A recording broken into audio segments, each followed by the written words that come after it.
I want you to please welcome Paula Pritchard.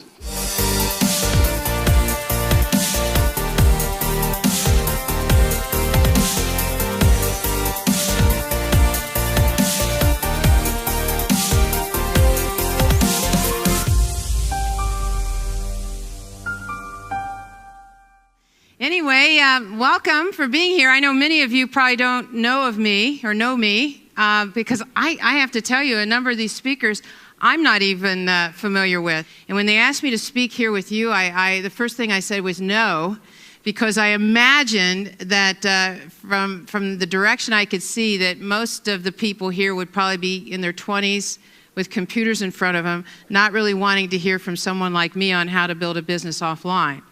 And so they said, no, Paula. They know that how to bring people in the business through offline. They need to know how to build duplicatable systems and start to show people how to build businesses beyond that, or how to build a business. So I'm not totally offline. I mean, I am on Facebook.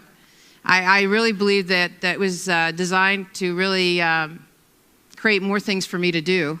And I don't know if anybody else feels that way. I have a Twitter account. I've never used it. I do know how to text, and I do love Skype. I love video webinars. So it's been a great, great tool, great invention, and very appreciative for that. So because I don't know you, I do want to say this. I know that, when I speak to audiences, some of you are here and you're so excited. And you are a great audience, because I was here yesterday listening to you, and I thought, oh my gosh, they are so full of energy. And speakers only as good as the audience. I mean, I've even stopped if I didn't have a good audience, and I told them if they were excited, they needed to notify their face. But I mean, if you are excited, and if you are, you are a great group. And I know that many of you came here because you're excited, everything's going great. And all you need is these speakers just to entertain you. So I'm sure you'll get a lot of that this weekend. Although others have come here because they're stuck. And this is my specialty, when you're stuck. And to try to help you figure out, because nobody's been as stuck as many times as I have. And there probably isn't any problem that you have that I haven't experienced. So I love to delve in and try to unstick people. So I hope that I can say something that helps you, and I will delve in and help any way I can. With that, let me just share a little bit of my story. I'm from Ohio. Go Bucks. And there's one Buckeye here. Wow. And one, wow. And I taught at Kent State University, and that's my formal background. Most people don't know anything about Kent. There used to be a time when people say, were you there when? And I'd say no. And now they say, when what? So I really feel old. And yes, I went to Kent. I was actually introduced to network marketing while I was almost finished with my PhD. In fact, the person that introduced me to network marketing was another professor, a colleague, or introduced me to network marketing. And that company was Amway. And I didn't know what network marketing was. In fact, they called it multi-level marketing at that time. I didn't know what Amway was. All I knew is that this person asked me if I wanted to make some extra money during the summer. And I said yes, because I was ambitious, and I got involved, put the kit in the trunk of the car for a week, because I wasn't sure if anybody was going to give me their opinion, and I didn't really want to hear any opinion. I decided I would just go ahead and do it. And I was involved with network marketing back when network marketing wasn't really popular. So the journey I've traveled has been a really tough one, and but I am who I am today because of that journey. And I was in Amway when people could say Amway and vomit all at the same time. You're an Amway. They could even emphasize Amway. And I saw them fight to keep network marketing alive when the FTC wanted to shut it down. But many people don't realize franchising came 11 votes from being outlawed at one time. And now franchising is a very successful way of life and way of doing business. So anyway, when I started out, it wasn't too long till my sponsor quit a few weeks into it. And then his sponsor quit about 2 or 3 months later. And then my third upline was a professor who was very arrogant, somebody I didn't really want to work with. And then the next person up, 4 up from me, was he was an insurance salesman, and they didn't know ADD then, but I'm sure he had it. And so I ended up working with a guy that was 5 levels up from me. Now I want you to understand something. Some of your greatest success, some of your strongest people will come from depth. You know, I happen to be a seeker. I happen to be someone who climbed up the ladder to try to get help. Not everyone will do that, and so sometimes you have to reach down and let them know you're there. But needless to say, being the teacher I am, I tried to reinvent the wheel. In the first 15 months, I went nowhere. And what was so frustrating was the people who would pass me up, who had less skill, less knowledge, less know-how, but they just followed what they were told and they did it. And so, you know, about that 15th month was a turning point for me. You know, I felt I was going to do it. I felt I could go to the top. I was trying to reach a goal, and for some reason my group went to sleep. I don't know if anybody's had that happen to you. But my group went to sleep, and I was debating on quitting. And, you know, I'm a big believer now that if you haven't wanted to quit about every other month, something's wrong. You're not really working hard enough. And back then I wanted to quit a lot, all the time. And I'll never forget, I was sitting in front of Dunkin' Donuts. And, you know, you have these moments in your life that are real turning points. And I was sitting in front of Dunkin' Donuts, and I was wallowing in my, you know, having like a pity party for myself. And I can remember looking in the rearview mirror and deciding I could never look at myself as a failure. And so I decided I was going to do this business, but I was going to be different. And I went to every training I could go to. I took notes. I would attach a tape recorder to the end of my hand, and I would tape everything. And, you know, I learned a long time ago to follow the person who is where you want to be. And so I would follow that person everywhere they went. If they were speaking to a group of people, I'd stick my hand in there. And, you know, even if they were, I'd then go home and transcribe the tape. Even if they were talking where to go to dinner, I felt one sentence could change my business. So you might come here this weekend, and you might think, gee, I haven't gotten anything yet. And I always say, well, what did you bring to put it in? Even if it's a notepad.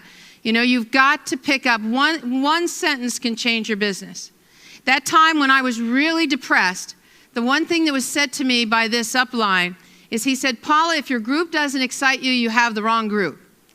And I'll never forget sitting there thinking, what does he mean, the wrong group? I spent 15 months getting this group. How can this be the wrong group?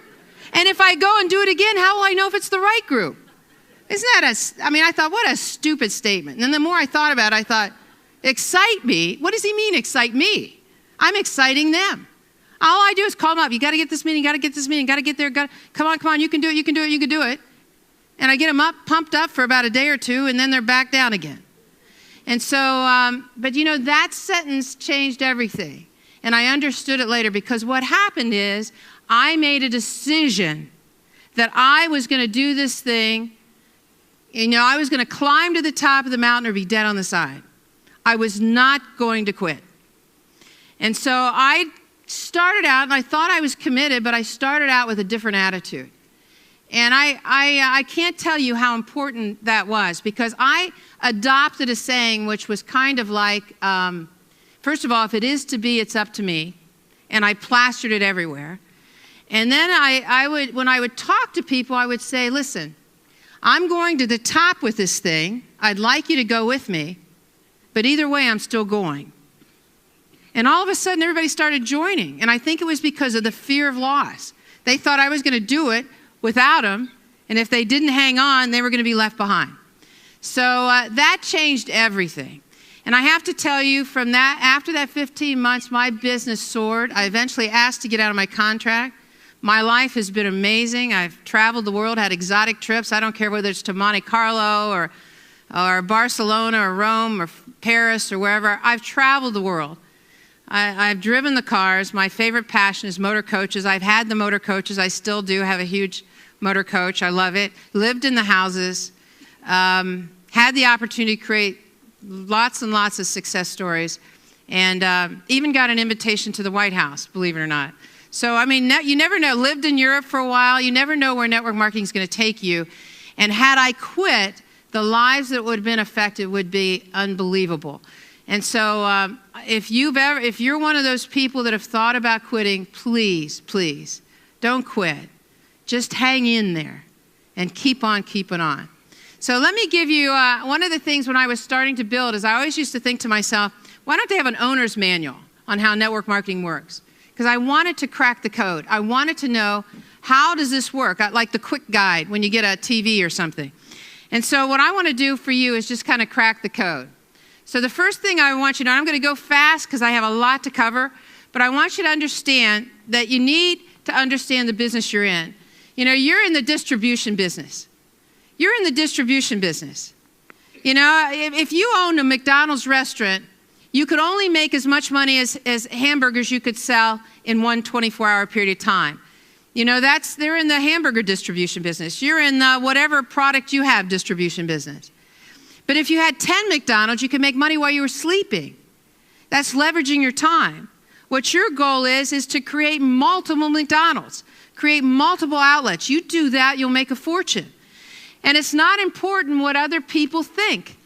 Other people's opinions are irrelevant, and they will stop you in their tracks.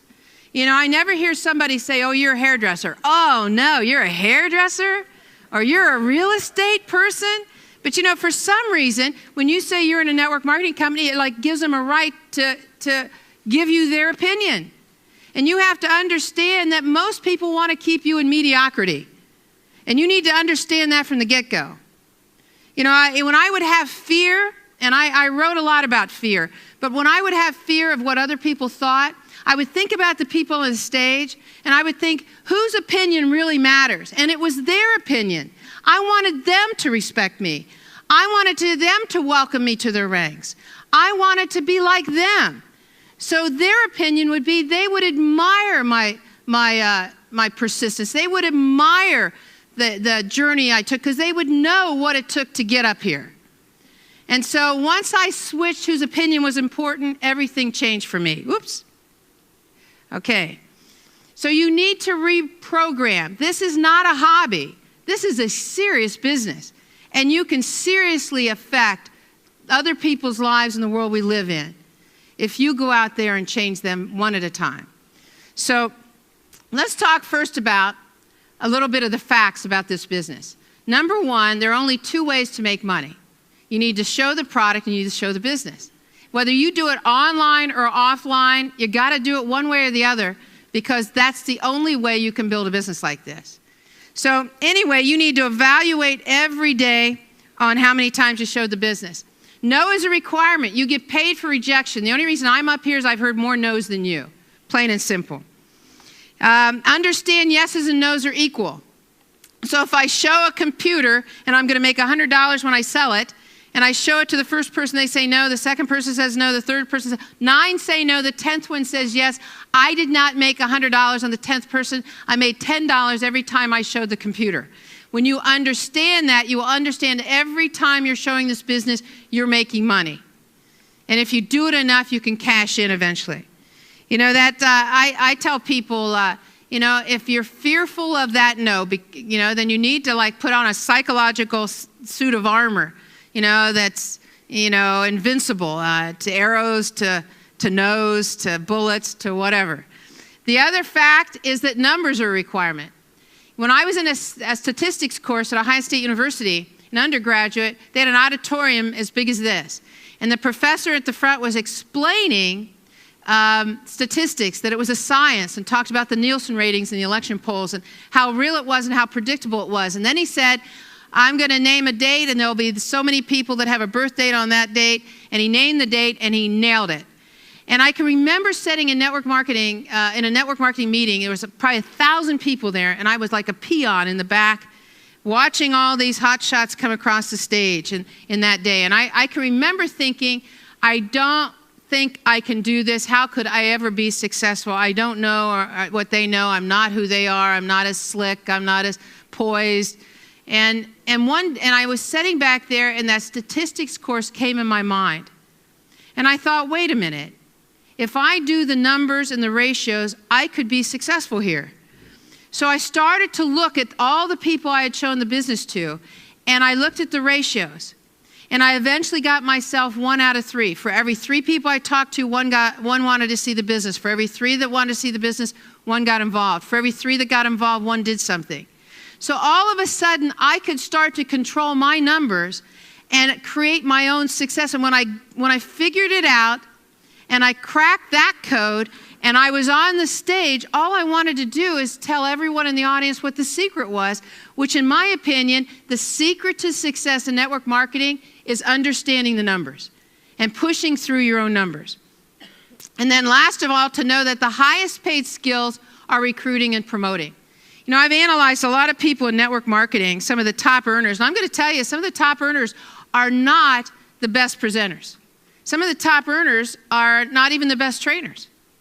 But boy, are they good at recruiting. And they are specifically good at the invitation. So if you're going to learn recruiting, and I know how to learn, I went to school forever. If you can learn and study the invitation, you can be a master in this business. I'm going to touch on the invitation in a minute. The other one, the highest paid, least understood skill is promoting. Getting you to this event was a task of promoting. And I'm going to tell you, Ray and Fernie did a great job. And I mean, that's a skill. But if you know, I can't tell you how many times I've sponsored people, I couldn't get them off square one, but I got them to an event so they could hear someone like you. And it turned them around. Had I not promoted the event, they wouldn't have been there. Let's talk about recruiting. Okay, 80% of recruiting is in preparation. And I'm going to put these 4 things up here because I want you to understand it's learning the skills. If this is a serious business, you need to learn it. This is not like the real world where you go to college, you study, you take a test, eventually you graduate, you get a degree, and then somebody hires you. We have a lot of learned, broke people in network marketing because they came to a lot of trainings, took the notes, and did nothing because they were conditioned to learn and everything was going to happen for them. So let me explain something. If you were going to learn how to play ice hockey, you go out there, you fall a few times, get up a few times. Eventually, you start to have confidence in what you were doing because you did it enough. You'd start to develop the skill. You'd start to have some belief in yourself. And then that confidence would show in posture. Posture is the way you carry yourself. When I understood how important posture was, I pretended that I was the president of the Chase Manhattan Bank. And I would say, okay, how would the president walk, talk, dress, shake hands? How would they lean back versus leaning forward? How would they present themselves? And you know, it was almost like I could have won an Academy Award because of that acting job. But eventually it became me.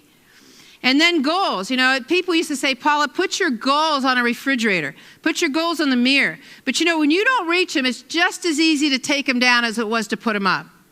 You need to internalize your goals. What is it that you want? Internalize it. How is it not getting the car, but how will it feel when you drive it? How's it going to feel when you pull up in the driveway those people that told you it wouldn't work?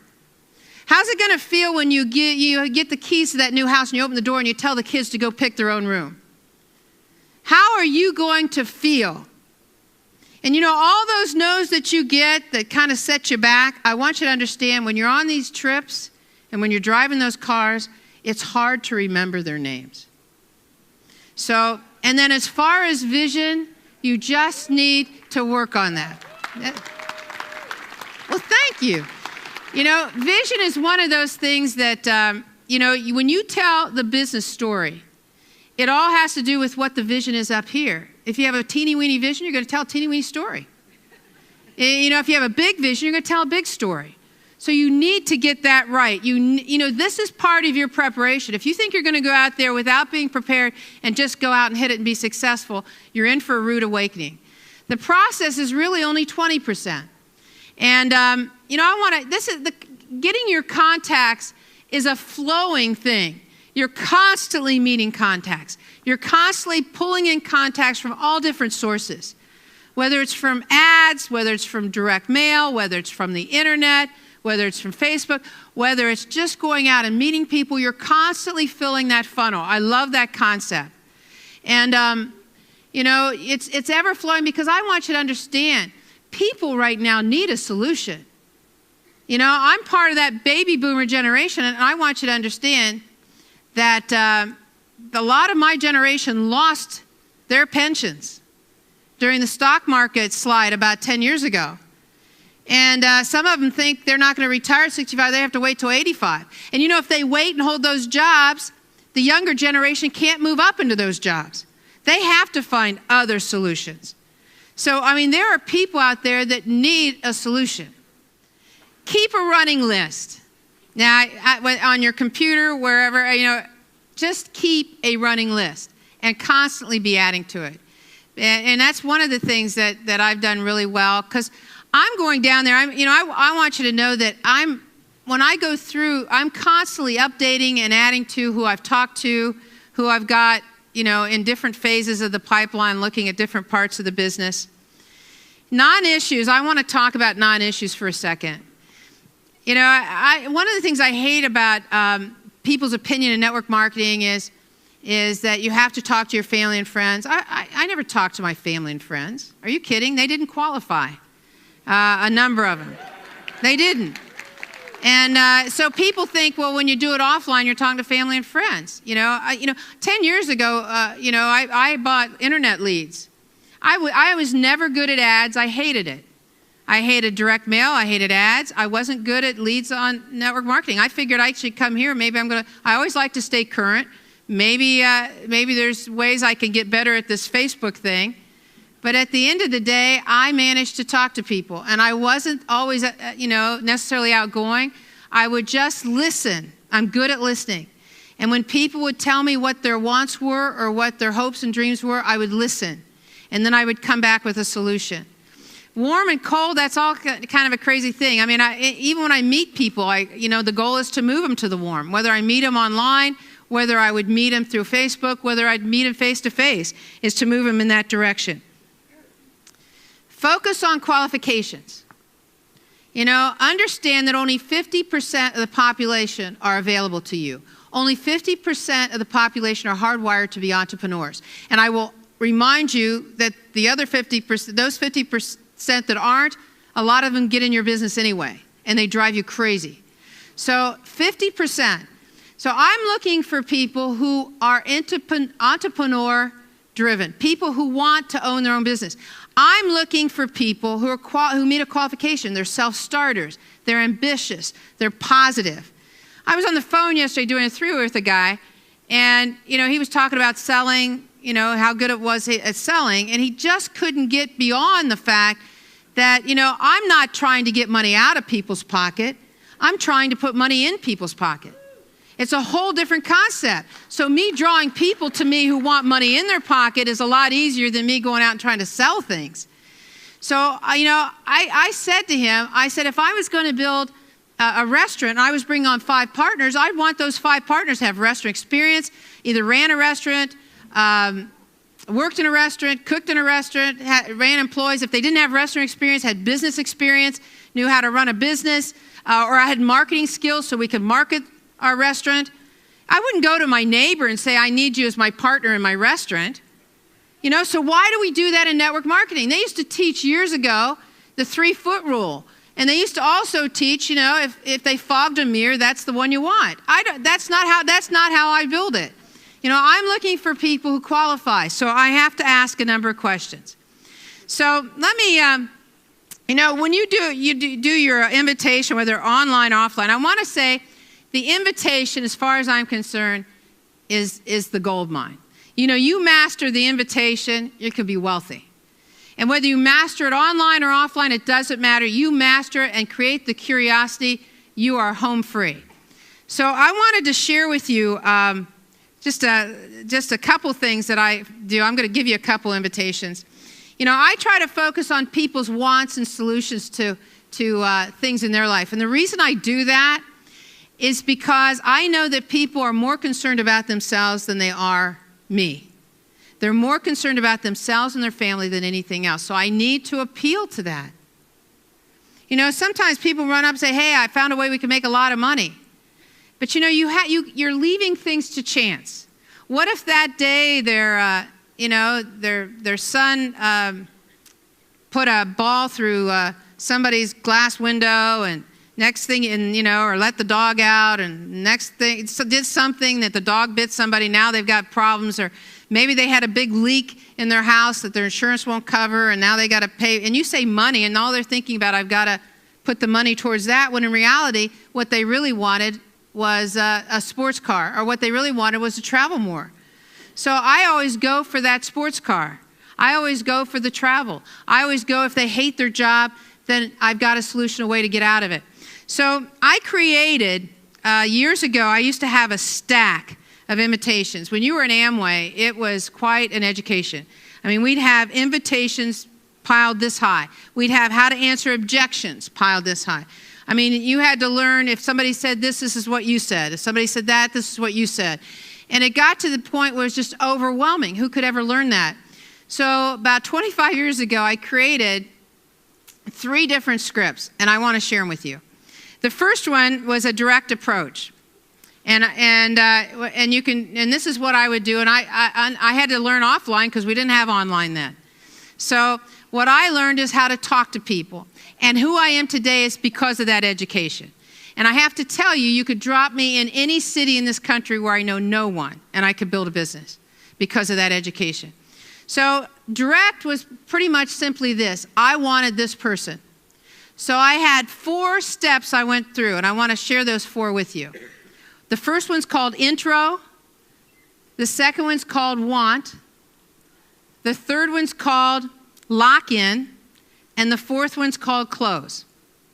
And you can teach this because you have got to build a duplicatable system. When you bring people on board through the internet or not through the internet, you have got to have a duplicatable system that they can follow. Because I want you to understand, people are conditioned to be told what to do. Think about it. From the time you're a kid, they told you when to put on your socks, brush your teeth, be down for breakfast, go to school, what classes to attend, when you could have recess, when you could have break, when you could go home. Even when you had a job, they told you the same thing. This is when you come to work, this is when you leave, this is when you have a coffee break, this is when you can go on vacation, this is how long you can be gone. And then all of a sudden they get in network marketing and somebody says, you're in business for yourself, isn't that great? And they don't know what to do. So they need systems, they need to be told what to do. So what I did in this is I created just a general direct invitation. I want that person. So if I know what it is they want, and I work that from my working list, I know what people's wants are. What's their hot button? Do they want out of their job? Do they want to scuba dive and they live in Ohio and they can't get very far because they only have a week's vacation? Or do they want, do they want to get out of credit card debt? Do they want to pay off their home? So I would say to them on the intro, hi, this is Paula. I'm running out the door, or I only have a minute. And I did that for a specific reason. The reason I did it is because when I did that, if they start to ask me questions, I could get on and off the phone really quick. I'd say, I'd love to talk about that. That's what I want to get together for, but I have to be here, I have to be there. So the intro is critical. And I designed this because I knew that most people worked full-time jobs. And so when they'd come home, after they spent time with their family and had dinner, they'd only have maybe an hour to be on the phone. The idea was to get them on and off the phone within 3 minutes, to set appointments. So what I would do, again offline, what I would do is I would say, this is Paula, I've only got a minute. You told me you wanted this, you wanted out of your job. Were you serious or were you kidding around? That's the lock-in statement. And then I'd say, I think I got a way you can have it. I can't go into it now. When do you have some uninterrupted time we can talk? I want to run an idea past you. And I could do this to somebody I knew and somebody I didn't know. And I understand here from the information you gave me through the internet that you would like to pursue a different career, or you would like to own your business. Were you serious or were you kidding around? All right, and I could say, I think I might have a way, I'm not sure. When do you have some uninterrupted time? And at which point, uninterrupted means no kids, no phones, no TV, when we can talk. And that's, I would set up that appointment. I always kept the invitation and the presentation separate. Whether I'm sending them to someplace or whether I always kept them separate because it elevated the business. The other kind of invitation I would do would be called an indirect. This was indirect. I built massive business with indirect. In fact, when I lived in Ohio, the company I was with was expanding to the United Kingdom, and I asked everyone I knew, who do you know in the United Kingdom? And because I'm expanding a business there. And I had so many referrals that within 12 months, I had a business that was doing over $1 million in volume every month, just based on referrals, not knowing anyone. So here's how that works. Same intro, only it comes with a question. Who do you know? It's an open-ended question, not a closed-ended question. Open-ended is who do you know requires a name. Closed-ended is do you know anyone, which can be yes or no. So it's always who do you know. Hi, this is Paula. Listen, I've only got a minute. I called you for a reason. I'm expanding a business to Georgia or California or wherever. It could mean this much money, mean an extra $7,000 to $9,000 a month. Who do you know that would like to be in business for themselves? You'd be amazed how many people will say, well, how about me? Or would you consider expanding into Ohio or Florida, wherever I am?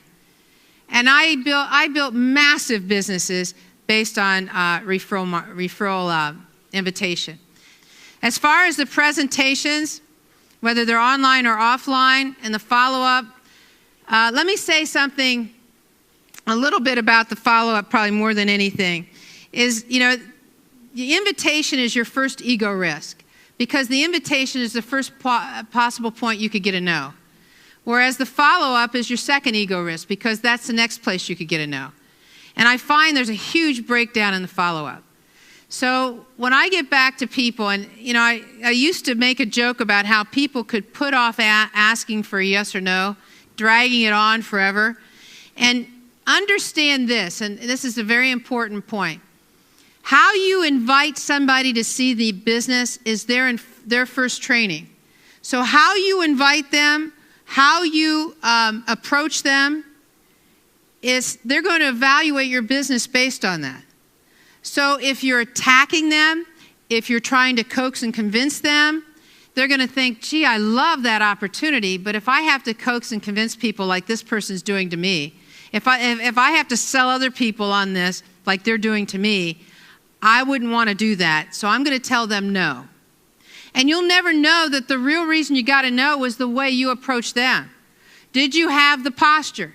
Were you sitting back? Were you interviewing them?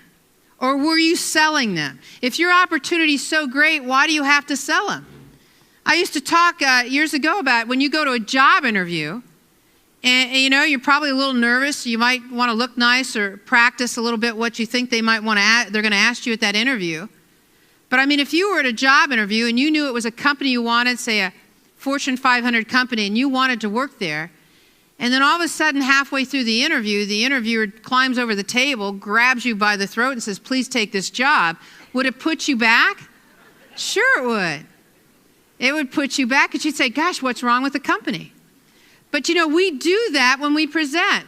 We either do it, we oversell on the phone, we oversell face-to-face. You know, we need to assume a posture, take control, look for the qualifications. You know, the difference between you and the people on the stage might be just the 6 inches between your ears. And you know, the point on how they approach, how they hold themselves in their posture. So in the follow-up, I'm always trying to move it towards the close. What more information do you need to make a decision? What more information do you need to make a decision? It's the best one. I have tons of them, but that's the best one. Understand that duplication will determine if you build a walk-away income or an income dependent on your presence. I learned a long time ago that success was not how many times I was on the stage. Success was how many times my people were on the stage. If I can have as many people as possible on the stage, and I can sit back there and just yell and cheer and hoop and holler for them, that's all I want to do. So, you know, in order to do that, you need to put together duplicatable systems. You know, years ago I learned that I was reading an article that explained that only 1% of the population can be in business for themselves. 3% of the population can be in business for themselves with a supervisor. which means that 96% of the population cannot be in business for themselves. They need somebody to follow. They need a system to follow. They need somebody to tell them what to do. So, one of the reasons that I put tools together was to create duplicatable systems that my people could follow. So let me start here. Your goal is simply this: to help get them in, and your systems need to provide that. To help keep them in, because there will be times they want to quit, and then to help move them forward. So when you put duplicatable systems together, understand the reasons that you do that is because everything it's duplicable. But in network marketing, we call it duplicatable, even though there isn't a word like that. So I have to really work hard to say it right. But, we put them together to avoid confusion. We put them together to make it easy for people to learn. And also not only easy to learn, but easy to teach. And then we try to create systems that they can plug into. And we try to highlight them along the way while they're doing it. Plug-in systems would include your recruiting. Recruiting's changed so much. The presentation is so versatile. I mean, I can give somebody a CD. I can send them to my website. I can do a video presentation on the computer. There's so many ways to present the business now and so many ways to recruit. So it's expanded in so many directions. But we try to have systems that are duplicatable, whether they're belly to belly or whether they're long distance, or whether they're online or whether they're offline. You have the systems in place. And that's something that I've worked hard to create. Presentation, follow-up, call to action, all of those, you need to have duplicatable systems for all of it. Training and coaching, you need to have your training systems in place. I love training on webinars. I love that. I love the being on the video. I love Skype. Now with the iPad, you can walk around and you can just talk to them anywhere, whether I'm in my coach running the country or wherever. I can be face to face with that person and building relationships and glue, because I'm going to tell you that's the key to major success, is putting in the glue. And you've got to put in that glue. You've got to get face to face somehow. You've got to be in communication with them somehow. And so in your trainings, in your recognition, we have coaching calls, we do training calls, we do numerous coaching calls, we have leadership development that takes place in my business. I'm always on the phone with my leaders every Monday morning, and various leadership calls that I'll do even throughout the month. Events, whether you have online or offline, you need plenty of events, because if people have too long by themselves to think about wanting to quit, they probably will. And then you also need places for people to get recognized, because recognition is critical. I can remember one time I was in someone's living room and there was this little bowling trophy. It must have been about that high. And I was fortunate throughout my youth. I had a lot of trophies, a lot of success. And my first thought was, isn't that funny? And thank God I didn't say that. I said, oh, well, what is that? And they said, oh, it's a bowling trophy that I earned on a bowling team. It's the only recognition I've ever had in my life. And I was so excited when they did that to me. And it just hit me like a brick. My gosh. People, what is that Napoleon said? People will go to the ends of the earth for a blue ribbon. If you understand how important it is to matter, to be important. And this is a great vehicle for doing that. And finally, I want to talk just for a second here about two things that I think are critical to your success. One is decision. Indecision and indifference will kill you. I mean, indecision will keep you in a status quo. It will absolutely sabotage your business. And I tell people that indecision, for the most part, is your biggest enemy. In fact, I can remember years ago learning that indecision was the biggest cause of depression. So anytime I would ever start to feel down, I think to myself, what is it? What decision have I not made that has put me in this state? And the minute I would discover it and make a decision, everything would change. So, you know, with me in front of that Dunkin' Donuts, when I made that decision and I committed, it was like the world aligned with me. You know, it wasn't too long after that, I got a call from someone I sponsored, Lily Mickler. I'll never forget. Lily says, will you do a meeting in Cleveland Heights for Les and Delois Sims? And I went up there to their home to do a meeting, and of course it was a Saturday night. Wouldn't you know, somebody's having parties and the street's full and hard place to park, and I'm kind of, you know, grumping about that. Turned out everyone on that street were coming to my meeting. I mean, I was flabbergasted. And everyone got involved, and they asked if I would come back the next night and do the same thing. And I believe to this day that success, they went to the top. I had a professor who got in the business who sponsored Dennis and Paula Rhodes, did the same thing, went to the top. I always tell people I believe that is directly because of this woman named Wendy Gaylord, who I worked really hard with, who did nothing. And I believe that, you know, I believe in the law of reciprocity. It all comes back. It just doesn't necessarily come back in the same places. But, you know, when you make a decision, when you step off the curb, things will align for you like you can't imagine. And then the last thing is discipline. You know, I heard someone talking about discipline yesterday, and I want you to know it can be your greatest ally. You know, the key to my success was I made the calls day in and day out. I made them when it was raining. I made it when it was snowing. I made it when I was sick. I made the calls when no one was watching. I made the calls. And today, I'm where I am because I made the calls even when I didn't feel like making the calls. And that's what you have to do. The biggest benefit of discipline is self-esteem. It's just like when you stayed on the diet and you lost the weight. It's just like when you wanted to build the muscle and you kept going to the gym. All of a sudden, your self-esteem grew because you conquered you. You know, some of you have big goals and dreams out there, and you are just a decision away from them. And all you need to do is apply discipline to make it happen. You know, I don't know what your goal is. It doesn't matter. Don't base your goals on if so-and-so does this, or if the stars align in this way. You know, or don't base it on what other people think. It's not important what other people think, whether you can do it or not. I'm a big believer, if the goal's big enough, the facts don't count. There isn't any problem that any of you have today that 20 new people wouldn't solve. You just need to go out and find them. You know, thank you. Years ago, when I was sitting in front of that Dunkin' Donuts, I was looking for the secret to success. And all the time, the secret for success was within me.